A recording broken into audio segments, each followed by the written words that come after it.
Guys elephant ब्रिडिङमा है हामी चाहिँ आज सौरा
यो रुखमा छ यता ल्याउनु यता यता यता यता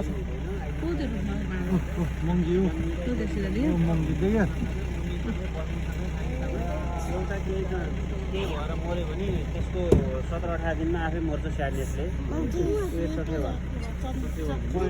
चकेवाको जोडी जस्तो भन्छ नि नर न यो प्योर भेज हो, लेउ मात्रै खान्छ अर्थात् होइन।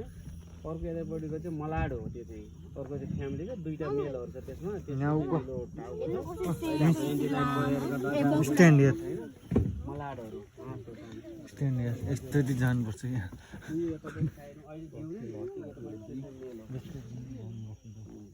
मलाडहरू यो बाहिरबाट आउँछ। यो हाँस पनि उड्दो रहेछ मजाले फेरि, सबै बाहिरबाट आउने हो। यो हाँस पनि मजाले उड्दो रहेछ धेरैसम्म। अब त्यो चकेवा चाहिँ तपाईँको 6 महिना ट्राभलिङ गर्ने हो, 3 महिना नेपाल 3 महिना टिकट बस्छ। त्यसको आउने जाडो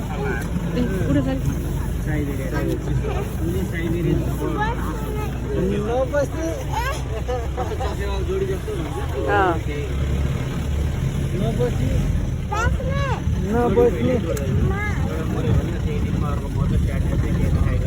नबस्ने त्यो बकुलाहरूले पनि तपाईँको आफ्नो बिरामी भयो जस्तो भयो भने आफ्नो दुध छोडेर निस्कि गऱ्यो नि अहिले उड्दै मतलब बेहोस आफ्नो हुँदैन छोडेपछि तिनीहरू आफ्नो दुध कसो दुःख नहोस् भन्ने हिसाबले घटनाहरू घट्न लाग्यो, हुन लाग्यो पहिले जनावरहरूले थापाउने चरा मामा लाग्नु हो नि मामा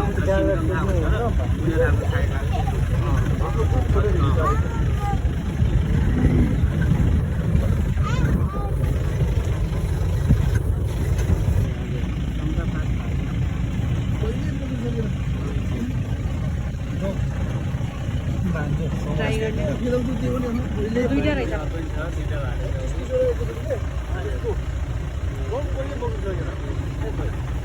छिरे भित्र दुईटा रहेछ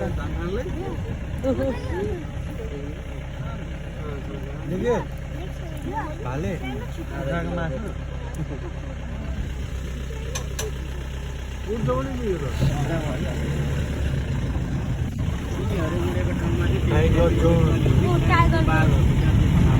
टाइगर जोन रह्यो यहाँ पनि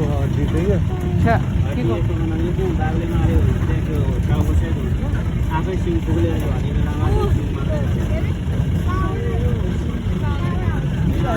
बेलामा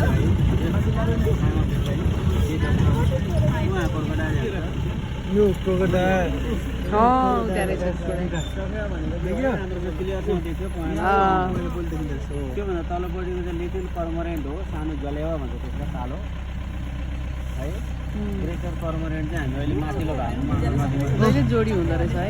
जोडी हो, उनी जोडी पछि जोडी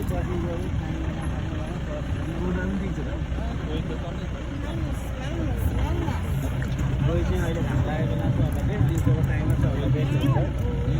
क्रोकोडाइल यो मासुहरू हेर्नु मुख आएर गरेपछि फ्रेस हावाले नि शरीर हिट गर्ने, खाना पचाउने गरेर छ हजुर। यहाँ आइज नि यहाँ सिधा देख्यो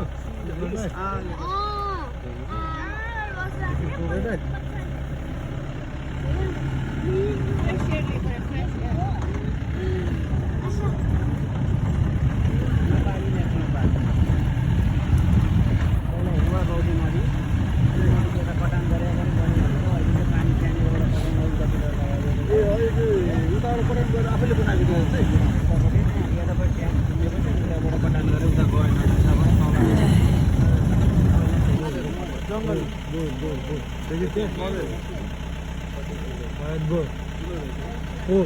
यसपालि यो चाहिँ अलिक कम साइडिङ भएको यसमा यो किनकि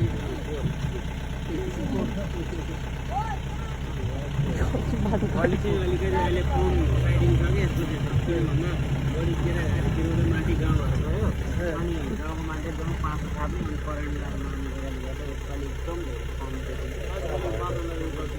जङ्गली पऱ्यो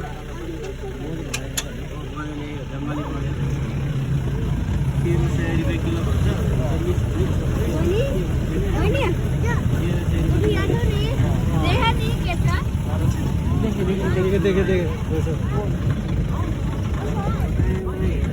हेरिरहनु पर्छ हामीले नै टाइममा खोज्नु हामीले खोज्ने हो नि अब यहाँ हेर्दै कहाँ तिमी आछ भनेर आउँछ त बाहिर। भनेर आफूले हेर्नुपर्छ